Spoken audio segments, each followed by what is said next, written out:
নবী করিম সাল্লাল্লাহু আলাইহি সাল্লাম বলেছেন, সকল প্রাণী যারা মাটির সাথে মিশে গেছে কিয়ামতের পর, কিয়ামতের দিন আল্লাহ তাআলা তাদেরকে জীবিত করবেন।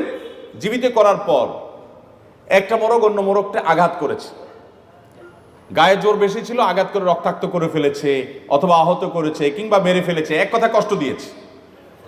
কোনো একটা পশু তার শিং ছিল, আরেকজনের শিং ছিল না, যার শিং ছিল সে আঘাত করে দুর্বলটাকে কষ্ট দিয়েছে, আঘাত করেছে, জুলুম করেছে।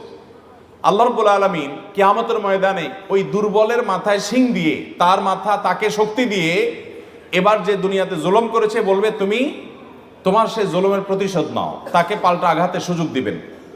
যখন সে আঘাতের সুযোগ সে পাবে এবং আল্লাহর অনুমতি সাপেক্ষে সে যখন তার প্রতিশোধ গ্রহণ করবে, এরপর আল্লাহ তাআলা বলবেন, এরকম সবার দেনাপানা পরিশোধ করার পর আল্লাহ তাআলা বলবেন, কুনু তুরাবা, তোমরা সবাই মাটি হয়ে যাও।